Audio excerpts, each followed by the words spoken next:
The assassin.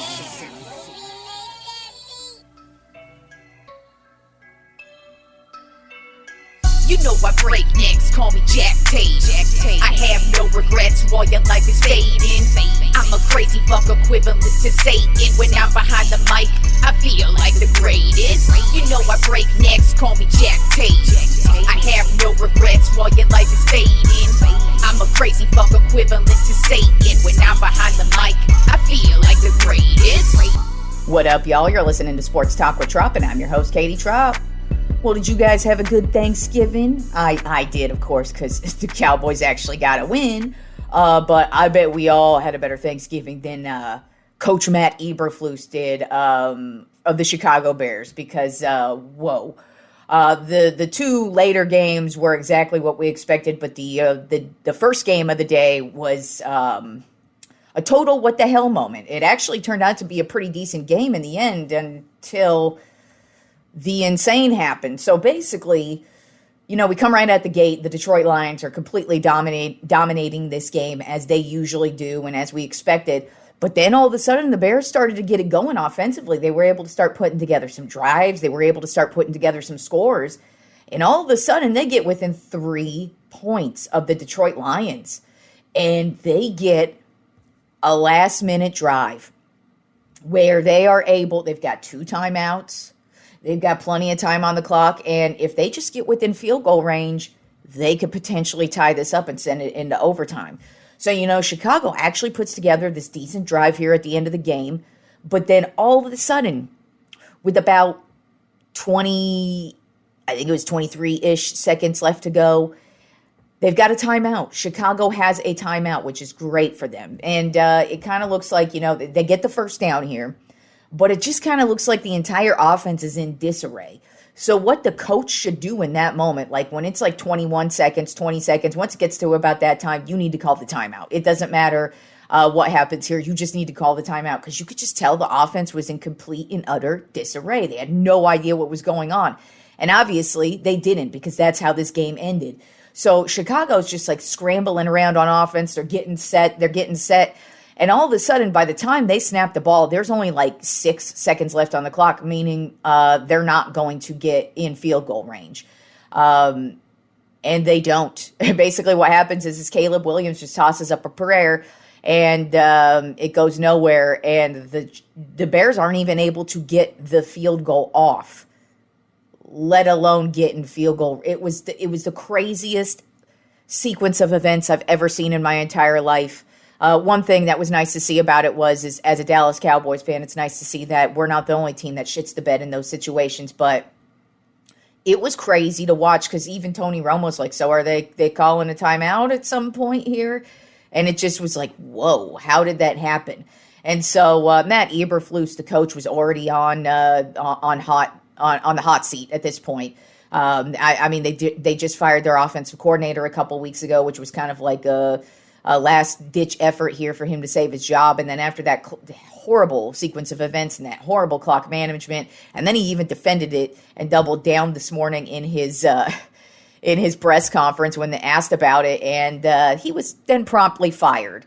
I felt like he was going to be fired at the end of the season anyways, but that yesterday is what's going to get you fired. And then when you double down and are like, oh, yeah, that's what we meant to do. It's like, oh, really? You really meant to do that? That was really ridiculous. So that was pretty shocking, needless to say. I mean, honestly, the Lions are kind of lucky to be walking away with this game 23-20 because they pretty much let it go in the fourth quarter. They let the Bears go off 13 points straight and just get in field goal range, or within field goal distance. And Lions are lucky to be walking away with that one, but hey, sometimes that'll happen to you. But the Bears really shit the bed on that game. Then we had the New York Giants at the Dallas Cowboys, and the Dallas Cowboys actually had a very solid game overall defensively. They were able to get some sacks. They were able to get some turnovers. DeMarvion Overshown, he had this insane tip pass to himself. Intercepts the ball and runs it in for a touchdown. So that was great. Rico Dowdle. We've had 2 games in a row where the running game has been a huge factor. And Rico Dowdle had 112 yards on the ground, his first over 100 yards in a game. He had a touchdown as well. Cooper Rush, pretty decent, 21 for 36, 195 yards and a touchdown. And the Cowboys got the win, 27-20. The Giants did kind of make a run there at the end, but hey, the Cowboys were able to hold it down and actually get the win here. So we are on a 2-game winning streak. So Super Bowl bound, right, guys? Just kidding. Now, I'm just enjoying the win. I'm happy to see us win 2 games in a row. I would not be shocked, though, if we don't win one more game the rest of the season. So, we do have a couple of meh teams coming up, the Bengals and the Panthers. But with this team, you just never know what's going to happen. But, hey, I'm happy to see that they got the win, and especially on Thanksgiving Day. And they actually dominated this game, too. It was pretty much all Cowboys all day, and it felt great to watch. So I'll take the win any time. And then rounding out our Thanksgiving Day games, we had the Miami Dolphins at the Green Bay Packers, and this one went just as expected. Green Bay Packers completely dominated the Dolphins, 30-17. It was all Green Bay all night. They kind of tapered off in the second half because they scored 14 points in the first quarter, 10 points in the second quarter, and then were only able to manage up 6 total points at the end of the game in the third and fourth quarter. But it didn't matter. They were still able to hang on. The Dolphins kind of looked like they were going to get it going after they scored a touchdown in the third quarter. Then they scored another one in the fourth quarter, but they just really, they hit the red zone a couple of times, and it didn't work out for them. And they just really they were not going to win this game. It was all completely dominated by the Packers. The Packers defense, they really actually held Tua in check. I actually was kind of shocked Tua didn't have a turnover in this one. So, it wasn't a terrible game from him. He went 37 for 46, 365 yards and 2 touchdowns. But it's just the Packers are the better team. They got the better offense. They got the more consistent offense. They've got the better defense, the more consistent defense. Plus, they're really good with the special teams as well. So, I'm not shocked at all that the Packers got the win, just because I don't think the Dolphins are a good team. And that was proven in last night's game. So let's move on to the rest of the Week 13 and what we have going on this weekend, and also in my head-to-head matchup with the homie Simon Ruvalcaba. Last week, I went 10-3 to bring my season total up to 116 wins and 63 losses. He went 6-7 last week, so fell even further behind me. He's got 100 wins on the season and 79 losses, so he's got a lot of ground to go. He's 16 games behind, so good luck with that, dude. We both went 3-0 on the weekend because we both picked all the winners. I picked Detroit to win 38-20. He picked Detroit to win 34-17. Then I picked Dallas to win 28-10. He picked Dallas to win 16-9. And then I had Green Bay winning 31-13, and he had Green Bay winning 23-20. So we also do have a Black Friday game this year. That started last year, where we will now have Black Friday games, hopefully for quite some time. I imagine we will. So today's Black Friday game is going to be the Las Vegas Raiders at the Kansas City Chiefs. Right now, the Chiefs are a 13.5 point favorite, which is not shocking at all, just because the Raiders are terrible. The Raiders and the Giants are probably the 2 worst teams in the league this year. And more than likely, one of those 2 teams is going to have the first overall pick in the draft. And I'm sure both of them want it because both of them could use a quarterback. And we all know Shedeur Sanders is more than likely going to be the number 1 overall quarterback this year. And if either of those teams get a shot at him, they should absolutely take a shot at him. But heading into this game, the Raiders actually do play the Chiefs pretty decently. This is a division matchup. So those tend to be weird sometimes. And the Chiefs really haven't dominated at all in any point this season. They only have 1 loss, of course, but they have not dominated any team. And hell, they even got taken to the mat last week by the Carolina Panthers. So I actually expect the same from the Raiders today. I do expect the Raiders defense to step it up and make things as difficult as they can for Patrick Mahomes. They actually do play Mahomes pretty well. But it's their offense, which is a problem just because they don't have really anything going on at any position from quarterback to wide receiver to offensive line to running back. They just are terrible in all ways, shapes, and forms. But since it's a division matchup, they play the Chiefs well. I do think it's going to be a close game. I have the Chiefs winning, though, 24-23. Simon also has the Chiefs winning 24-15. Then moving on to Sunday's games, we have the Los Angeles Chargers at the Atlanta Falcons. Right now, the Chargers are a 1.5 point favorite. Atlanta is way too inconsistent for me, whereas the Chargers, they've actually been one of the more consistent teams this year, especially, and well, really on both sides of the ball, I was going to say on the defensive side, but now they're actually starting to really get it going offensively. It's just the drop passes are really becoming an issue, but I do think this is going to be kind of an offensive shootout because they're both similar on the offensive side of the ball, but the Chargers do have the better defense, and I do think the Chargers are the better team. So I have the Chargers winning 30-27, and Simon also has the Chargers winning 27-20.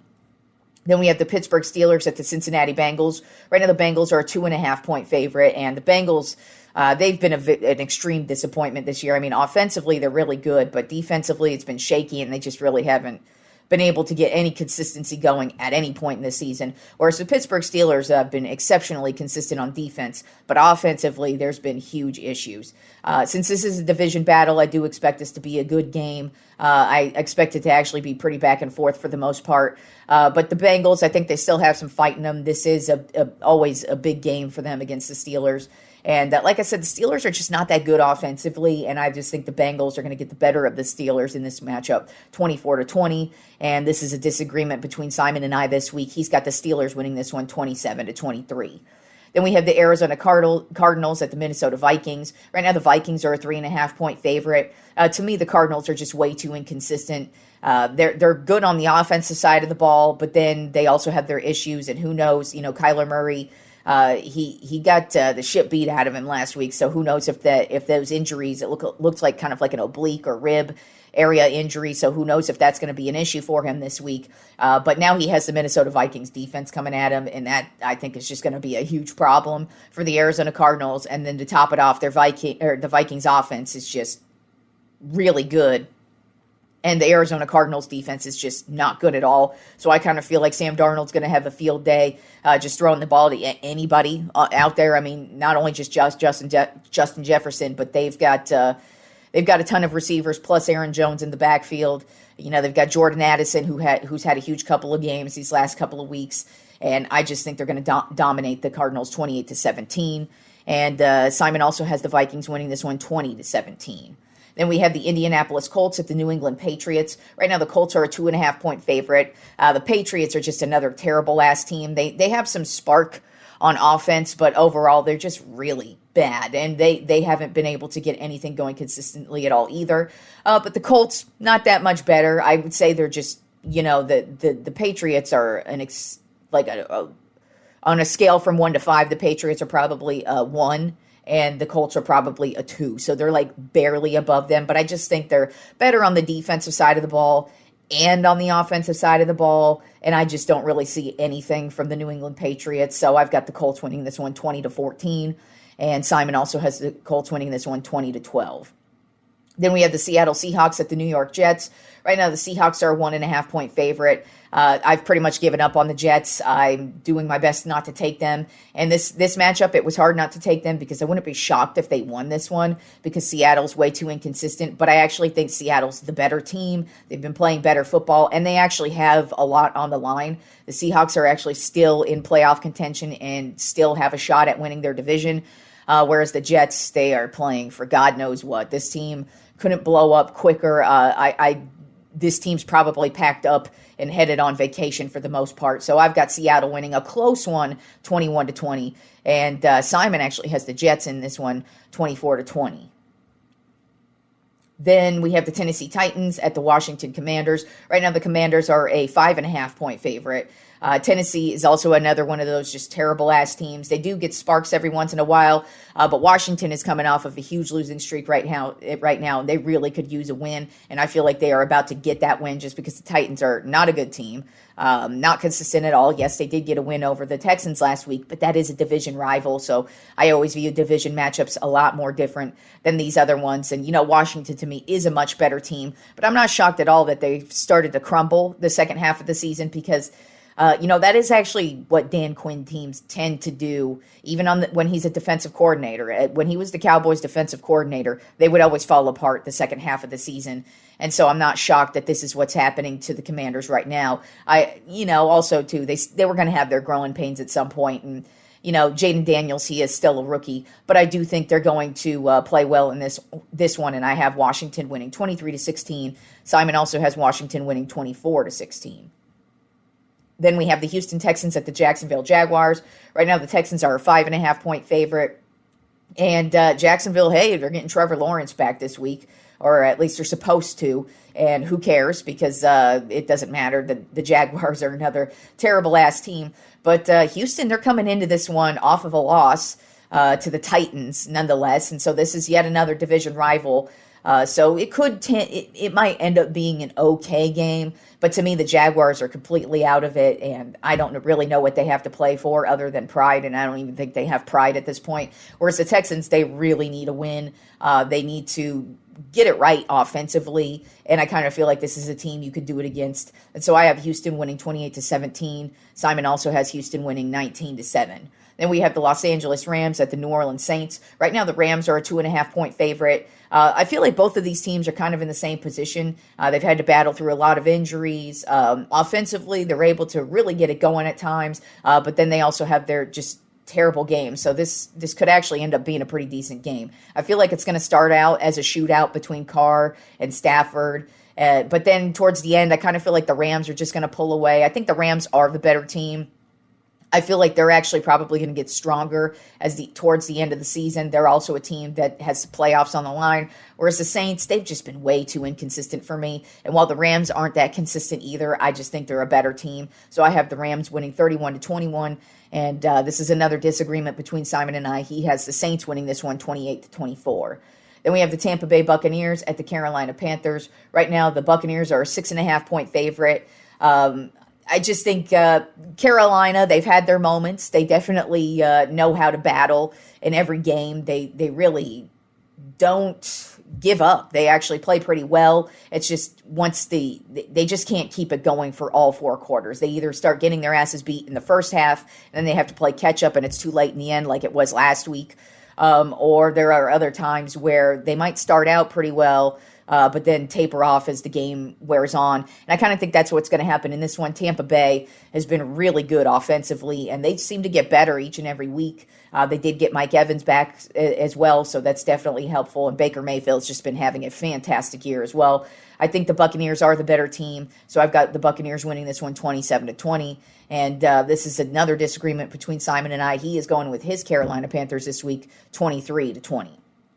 Then we have the Philadelphia Eagles at the Baltimore Ravens. Right now, the Ravens are a 2.5-point favorite. The Eagles are coming in hot, but I kind of feel like at some point they're going to lose one, and that's going to be this one. I just feel like the Baltimore defense is really going to step it up. Now it's going to be cool because we have the 2 best running backs in the league between Saquon Barkley for the Eagles and then Derrick Henry on the Ravens. So I kind of feel like it's going to be ground and pound between the 2 of them. And then, of course, you got Hurts at quarterback for the Eagles, and then you got Lamar Jackson at quarterback for the Ravens. But I think Lamar Jackson's having the better year so far, and I just kind of feel like the Ravens, they're at home.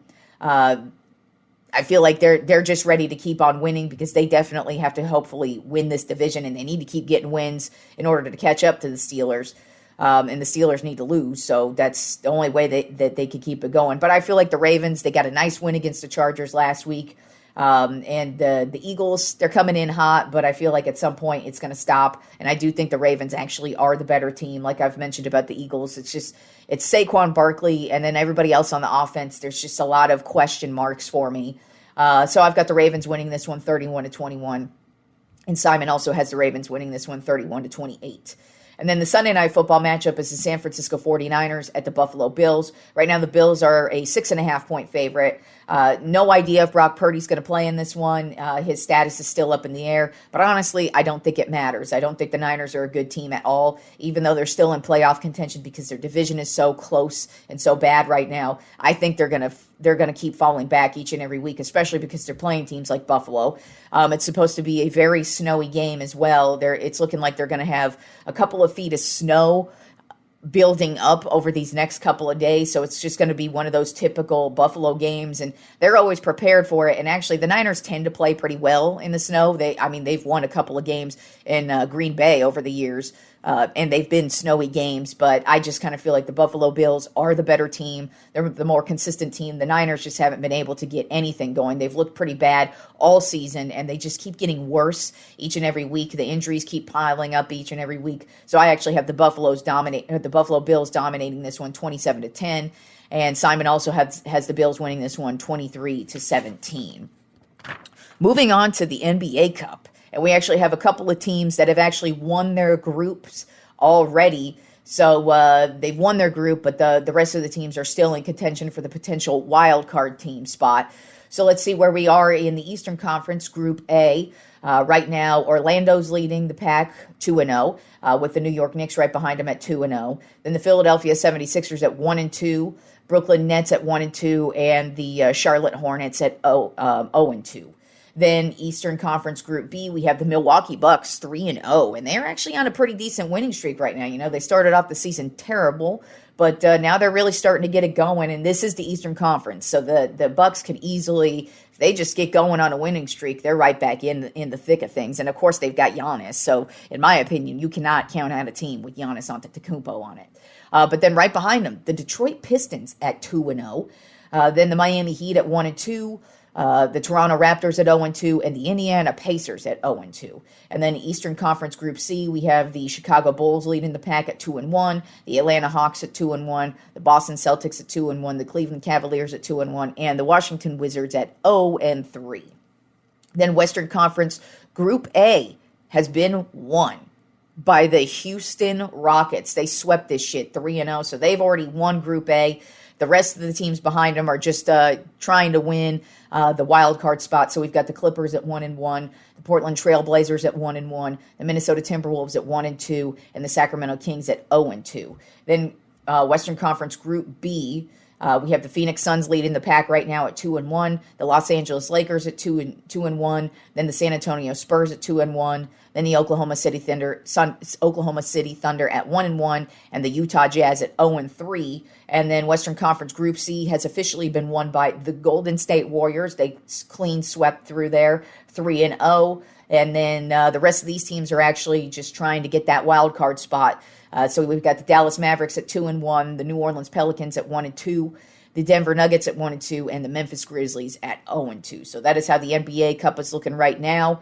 So we'll see where we're at here in the next few days as that continues to progress on, because I know tonight they've got some more games to be played in the NBA Cup that will be counting towards these standings. So we'll see where we're at over the next couple of weeks with the NBA Cup.